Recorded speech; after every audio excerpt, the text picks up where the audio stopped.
Bueno, en esta segunda charla vamos a escuchar la presentación del arquitecto Marcelo Artime, quien es presidente del Ente de Obras y Servicios Urbanos, el ENOSUR, de la Municipalidad del Partido de General Pueyrredón. Y el título de la charla del arquitecto Artime es Hacia un Código de Ordenamiento Urbano Ambiental para General Pueyrredón, desafíos y propuestas para la gestión ambiental. Los dejo con el arquitecto.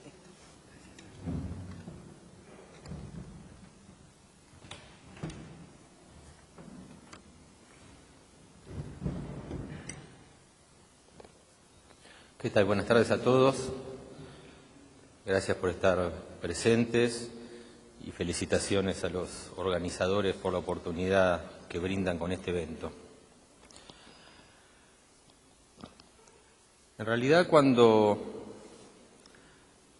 hablamos de cómo convertir el Código de Ordenamiento Territorial que tiene Mar del Plata desde el año 79 y 80 en un nuevo Código de Ordenamiento Territorial que tenga insertada la mirada ambiental, hablamos de poder compatibilizar dos cuestiones que son en principio absolutamente contradictorias. Una cuestión es la lógica de la gente, la lógica del ser humano, que responde a sus necesidades, a sus actividades, a sus deseos, y todo esto va generando impactos en otra lógica que es absolutamente distinta, que es la lógica de los recursos naturales, que tienen distintos tiempos, distintos periodos de renovación, distintas necesidades que esa lógica que mueve el ser humano. Y en realidad cuando habla uno de cuestiones ambientales o de cómo compatibilizar cuestiones ambientales, está hablando de cómo poder hacer compatibles esas dos lógicas. Nadie piensa en que el ser humano deje de tener ni inquietudes, ni necesidades, ni ambiciones, ni posibilidades de desarrollo desde lo tecnológico o desde su crecimiento personal. Y nadie piensa tampoco, obviamente, en dar por anulados lo que son los recursos naturales o la biodiversidad o todas las características que tiene el planeta Tierra que nos hace posible que vivamos en él. Entonces, en principio me gustaría eso, centrar, digamos, cuál es la problemática ambiental. La problemática ambiental, que parecería tan diversa, que va desde los cuidados de las especies en extinción hasta las obras de ingeniería y saneamiento más duras, en realidad la lógica principal es poder compatibilizar esos dos mecanismos absolutamente distintos, el de la renovación de los recursos naturales con el de las necesidades del ser humano. La verdad que también es importante para poder empezar a hacer, digamos, este filtro que aparentemente se necesitaría de las actuales reglamentaciones del Código de Ordenamiento Urbano, el cual desconoce prácticamente la cuestión ambiental y lo desconoce por cuestiones conceptuales y también lo desconoce por cuestiones cronológicas. Digamos, si uno se remonta al momento en que se empezó en la génesis de ese estudio de impacto ambiental, que viene con algunos antecedentes del año 60 y pico, con algunas reservaciones en los 70, y finalmente se arma ese cuerpo que hoy tenemos de los años 79 y 80, con algunas renovaciones o ajustes. En realidad en el 72, por ejemplo, se da la cumbre de Estocolmo, que es la primera vez que en una cumbre mundial se manejan o se plantean problemáticas ambientales, con lo cual nadie podría pensar que cuando en el mundo, en el año 72 en Estocolmo, por primera vez los países se reunían a hablar de problemáticas ambientales, podríamos tener en Mar del Plata, digamos, ya absolutamente incluida la temática ambiental en nuestro Código de Ordenamiento Urbano. Esto lo digo, digamos, para también a veces sacarnos los complejos. La verdad que hoy tenemos un Código de Ordenamiento Territorial que tenemos la obligación de renovarlo, de perfeccionarlo y de, por supuesto, darle una mirada ambiental. Pero la verdad que puede ser que estemos atrasados, puede ser que no, pero lo cierto es que esa génesis de Código de Ordenamiento Ambiental que no contiene miradas ambientales tiene que ver absolutamente con una cuestión cronológica y también tiene que ver con una cuestión conceptual. Cuando uno tuviera que hacer alguna síntesis de 5 características principales que tuviera la temática ambiental, uno es lo que tiene que ver con la interdisciplina. Nosotros obviamente trabajamos con un código pensado por arquitectos, escrito por arquitectos, interpretado por arquitectos y ejecutado por arquitectos. Y la verdad que ya eso, aunque muchos seamos arquitectos, digamos, es la primera contradicción que tiene con la temática ambiental. La temática ambiental, si hay algo que la define, es absolutamente interdisciplinaria. Y la verdad que la temática ambiental no es una cuestión que se puede ver como una subdisciplina de la arquitectura. Todo lo contrario, la temática ambiental es absolutamente transversal a un montón de disciplinas que tendrá que ver con la arquitectura, con el urbanismo, con la física, con la química, con la botánica, pero la verdad que no es un monopolio, digamos, de la disciplina de los arquitectos. La otra cuestión, digamos, que también define absolutamente la temática ambiental es lo interjurisdiccional. Digamos, en las temáticas ambientales prácticamente no existen las jurisdicciones. Y la verdad que siempre en cualquier manual se da un ejemplo clásico de un problema de contaminación en un río. Digamos, cómo uno podría tratar la contaminación de un río viendo o teniendo en cuenta cuáles son las jurisdicciones. Con lo cual, digamos, cualquier problema ambiental, cualquier impacto ambiental, cualquier planificación que se quiera hacer de lo ambiental, la verdad que una de las primeras premisas que tiene que tener es tratar de anular lo que tiene que ver con las jurisdicciones. Obviamente anular no estoy hablando de borrar cuestiones legales, sino que estoy hablando en todo caso de consensuar, digamos, a los actores sociales que tienen poder de decisión en distintas jurisdicciones para poder manejarse en ese cauce o en esa cuenca como si fuera una sola jurisdicción. Otra temática que también define absolutamente las cuestiones ambientales es la percepción. Y esto que a veces podría ser, digamos, si se quiere, tirado de los pelos con lo que tiene que ver con lo científico, con lo técnico, la verdad que lo vivimos diario a diario y todos los días, y muchos de los conflictos ambientales se generan por no tener en cuenta la percepción que tiene la comunidad sobre los temas ambientales. Con cualquier cuestión que tenga que ver con temas ambientales, es posible que tengamos algunos resultados de análisis de DBO, de DQO, de distintos componentes químicos en el líquido y que nos den perfectos. Ahora, si hay una percepción por parte de la comunidad de que ese lugar está impactado ambientalmente, digamos, no nos quedemos ni tratemos de explicar, digamos, que los resultados químicos dieron perfectos. En todo caso, requiere otras herramientas de gestión, de trabajo con la comunidad para poder solucionar ese conflicto. Y si empezamos a ver, a veces, conflictos, digamos, que se dan a nivel nacional, a nivel internacional, y por qué no alguna cuestión que tiene que ver local, en realidad lo que chocan son esas dos lógicas. La lógica, digamos, de lo científico, de lo técnico, que hace el estudio, a lo mejor del agua, o hace el estudio del suelo, o hace el estudio de determinado paisaje natural, y saca la conclusión de que eso no tiene alteración. Pero choca contra la percepción de la gente, de que lo ve de una determinada manera que sí cree que tiene percepción. Y ahí, la verdad, que la experiencia de los últimos 20 años lo que nos dice es que generalmente lo que gana es la percepción de la gente. Y la verdad que esto podrá llevarse a distintos temas como puede ser la Reserva Natural del Puerto, podrá llevarse al tema de las papeleras, podrá llevarse a distintos temas relacionados con la energía nuclear, pero digamos, me parece que ya a esta altura no hay ninguna duda que la percepción de la gente sobre si un lugar tiene problemas del punto ambiental o no tiene problemas del punto ambiental, más allá de los protocolos químicos, de los análisis que nosotros hagamos, no puede desconocerse y es una herramienta más o es un insumo más para analizar dentro de ese conflicto. Una cuarta característica está absolutamente relacionada con esta y también está relacionada con esa, digamos, divergencia conceptual que yo decía de cuando se generó ese Código de Ordenamiento Territorial, y es la participativa. Digamos, las problemáticas ambientales son eminentemente participativas. No hay forma de abordar conflictos ambientales sin la participación de la comunidad. Y esto en realidad no es ni algo que queda bien, digamos que puede ser optativo o que de alguna manera puede sonar mucho mejor que no hacerlo. Es una condición necesaria e imprescindible. Y la verdad que si nosotros vamos a la génesis del año 79 y de 80, el marco político en el cual se genera el Código de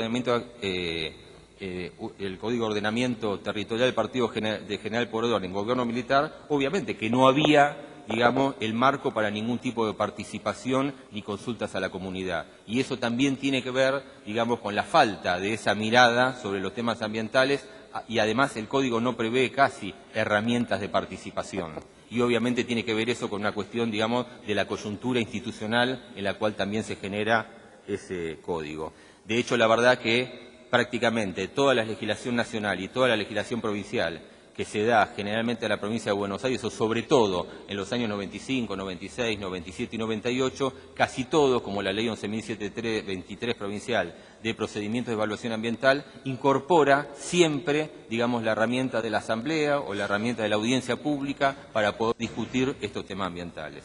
Y la última, digamos, característica que uno podría definir como algo que define las temáticas ambientales y que está absolutamente ligada a lo que uno tendría que tener como un principio para poder efectuar algunas inclusiones o algunos, digamos, cambios de concepto de este COT para poder tener una mirada ambiental importante, es lo que tiene que ver con lo preventivo. Digamos, en lo ambiental, tanto de lo legal como desde lo práctico, digamos, el principio es de prevención. Cuando algo se impactó, ya está impactado, cuando algo se contaminó, ya está contaminado. Con lo cual siempre se actúa, digamos, en la posibilidad de efectuar acciones que tiendan a la prevención. Creo que en realidad lo interesante de esta especie de ejercicio, digamos, decir, bueno, a ver, estas lógicas de las temáticas ambientales, que uno, digamos, humildemente las define con esos 5 parámetros, que obviamente no son, digamos, únicamente, digamos, no nacen en Mar del Plata, ni nacen en los sur, sino que son parámetros que son aceptados internacionalmente por distintos especialistas, por distintas bibliografías. ¿Cómo encajan, digamos, con un código, de ordenamiento territorial que no responde en absoluto a ninguna prácticamente de estas lógicas? Bueno, esa es un poco alguna de las miradas que me interesa aportar, que tiene que ver con esto, ¿no? A incluir aspectos ambientales y nuevas consideraciones conceptuales. Incorporar la cuestión del ordenamiento territorial en un sentido que vaya más allá de una prescripción limitativa lote por lote. Considerar aspectos relacionados a la consolidación del paisaje en aquellos sectores de la ciudad que el mismo posee una fuerza especial y un atractivo para algunas actividades. Yo creo que una de las cuestiones absolutamente características que tiene nuestro Código de Ordenamiento Territorial es que legisla sobre lo privado y deja casi como un espacio residual y resultante lo público. Digamos, la verdad que nosotros, si hiciéramos un inventario de la reglamentación que hay sobre los terrenos privados y de la reglamentación que hay sobre el espacio público, es prácticamente de un 95 a un 5. Digamos, sacando algún esbozo de vías clasificadas o de vías sujetos a ensanche, después el código no interviene sobre el espacio público, interviene fuertemente sobre el espacio privado y el espacio público que queda es un resultante de ese espacio, de la intervención sobre el espacio privado. Y la verdad que también la otra característica fuerte es que siempre la indicación, la normativa, la prescripción es en un enfoque de lote por lote. Y la verdad que cuando uno piensa en las temáticas ambientales, que lo trabaja en campos mucho más amplios, lo trabaja en temas transjurisdiccionales, lo trabaja sumando sinergias que se pueden dar tanto negativas o positivas entre distintos tipos de equipamientos y actividades que estén uno al lado del otro, se da, digamos, absolutamente en un sentido negativo con esta mirada de que parece que lo público es lo residual, lo que se legisla es lo privado y esta concepción de legislar lote por lote sin importar cuál es el resultado del conjunto. Establecer correlación entre categorías e intensidades de usos urbanos con las condiciones de potencialidades ambientales y de infraestructura de servicios. Adaptabilidad a circunstancias particulares, así como la posibilidad de realizar ajustes proyectuales de tal forma que estos supongan pequeños matices de enriquecimiento de la calidad urbano-arquitectónica de la ciudad. La verdad que también cuando uno piensa, digamos, en cómo, y me remito a lo mejor a las primeras cosas que decía, de cómo compatibilizar esas actividades de la gente que generan usos urbanos, de determinadas características, con determinada generación de impacto sobre el territorio, generación de residuos, determinadas, digamos, huellas, como le dicen, huellas ecológicas que pueden ir generando, digamos, esas actividades, digamos,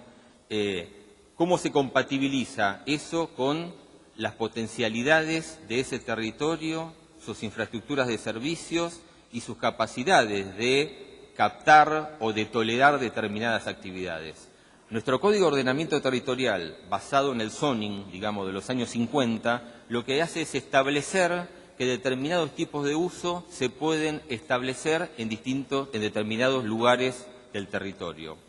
Pero la verdad que resultaría difícil poder establecer eso sin tener, por ejemplo, cuáles son las capacidades de carga de cada uno de esos lugares de territorio. La verdad que yo puedo tener un mismo rubro industrial ubicado en un lugar del territorio y un mismo rubro industrial ubicado en otro lugar del territorio, con la misma cantidad de generación de residuos, con la misma cantidad de consumo de energía, con la misma cantidad de generación de efluentes gaseosos, líquidos, ruidos, lo que sea. Obviamente, si yo lo tengo en lugares territoriales con distintas características ambientales y distinta capacidad de carga, no es igual el impacto ambiental que genera esa actividad. No es lo mismo ese rubro industrial puesto en un lugar que no tiene infraestructura de servicios y esa actividad industrial puesta en un lugar que sí tiene infraestructura de servicios. No es lo mismo si yo tengo dos actividades industriales, una al lado del otro, donde yo lo que estoy generando al medio ambiente es la suma y la sinergia de esas actividades industriales, que si yo tengo dos que son distintas. No es lo mismo tampoco qué clase de industria puedo yo tener una al lado de la otra, porque es posible que también haya combinaciones que tienen que ver con las sumas de las generaciones gaseosas, de las generaciones de ruidos, de las generaciones de residuos, y en estos casos no siempre 1 más 1 es 2. 1 más 1 puede ser 1, puede ser 4 o puede ser 16, digamos. Entonces, es muy difícil poder tener una mirada ambiental compatible con este esquema del zoning, que lo único que hace es limitar en distintos lugares del territorio, supuestamente, algunos usos industriales, generalmente pensado para ciudades que nacían,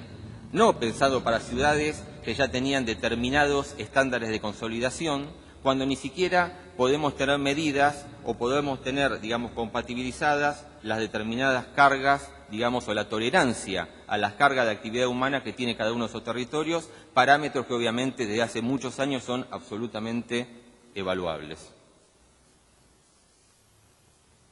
Bueno,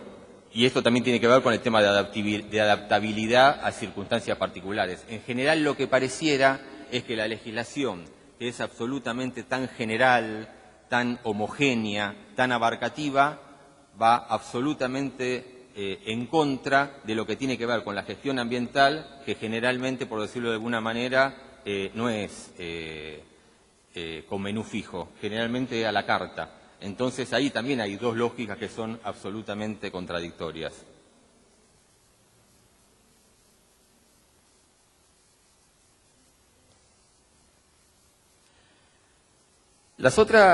Hay otra cuestión, y yo me quedo con este párrafo en lo que tiene que ver con realización de proyectos que escapen a normas y estándares convencionales. Y me parece que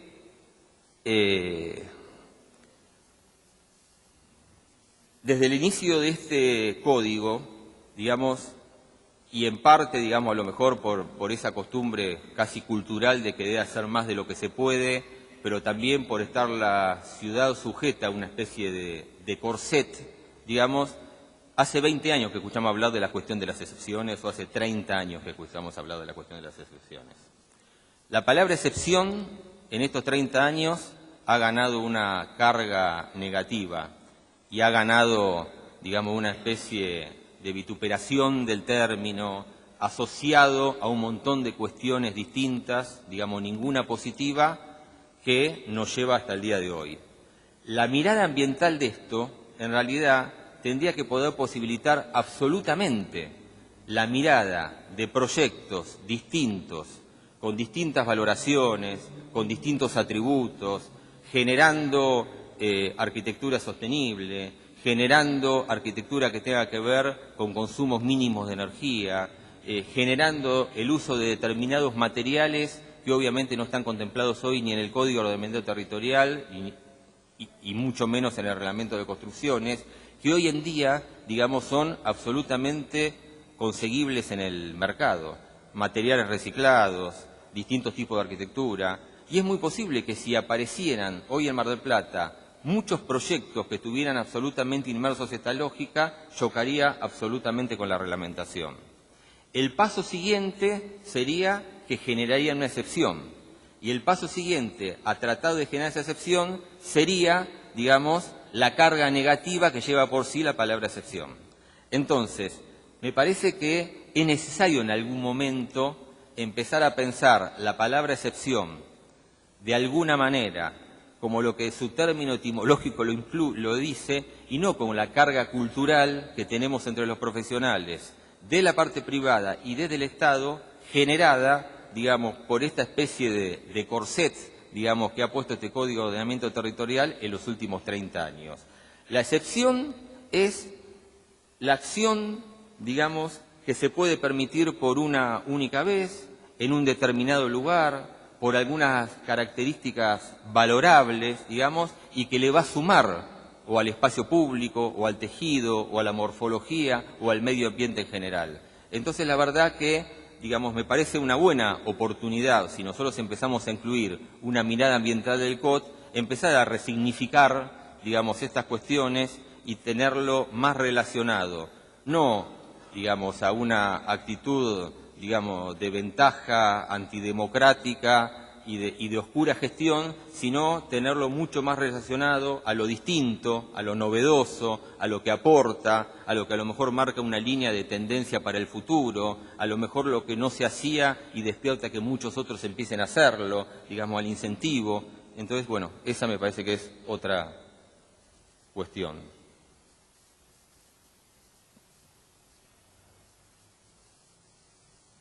Bueno, esto es un poco lo que estábamos hablando, ¿no? Las nuevas normativas deberían avanzar en regulaciones sobre el espacio público y la compatibilidad de usos, en el primer caso maximizando la producción del espacio público, la generación futura, y en el segundo redefiniendo compatibilidades que puedan superar las asignaciones de tipo monofuncional estricto. Es lo que, digamos, hacía referencia a esta cuestión de la mirada de lote por lote, cuando vos en las actividades humanas lo que estás haciendo generalmente es sumar,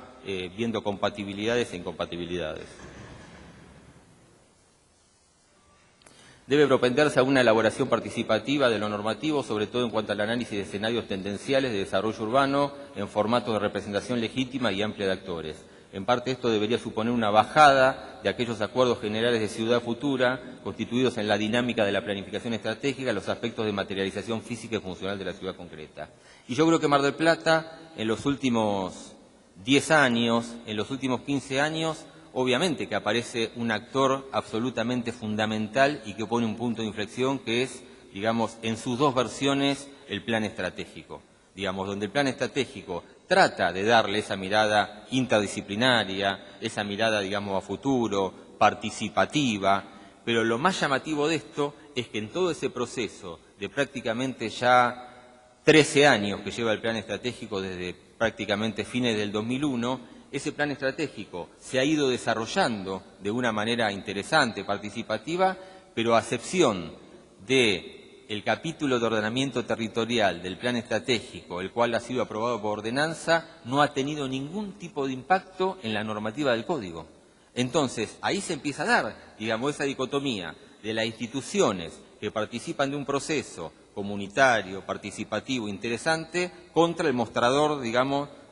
municipal, en el cual todavía no se enteró, digamos, de todas estas nuevas modalidades, no se enteró de lo participativo, no se enteró de la mirada ambiental, no se enteró de las tendencias a futuro y sigue chocando permanentemente contra este corset. Que obviamente ese corset, si lo miramos frente a la especulación inmobiliaria de los 50, de los 60, de los 70, era necesario, pero muchas veces las medidas necesarias en determinada coyuntura terminan siendo problemas 40 años después. Y me parece que eso tiene que ver con los problemas que hoy tenemos y que derivan del Código de Ordenamiento Territorial.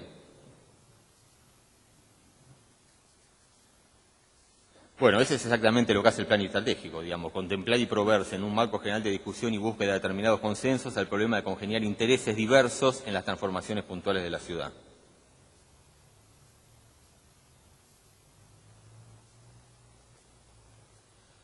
Esto es lo bueno que tiene, que yo en este momento no me acuerdo cuántas filminas me quedan. Entonces voy como descubriendo a ver cómo sigue esto, a ver si me olvido o no, pero le da mucho más de emoción.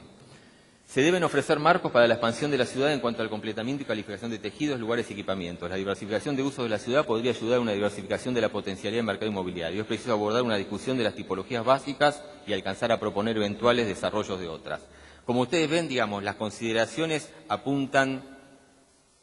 más o menos hacia lo mismo, digamos. Bueno, esta también es una cuestión en la cual yo quiero hacer hincapié.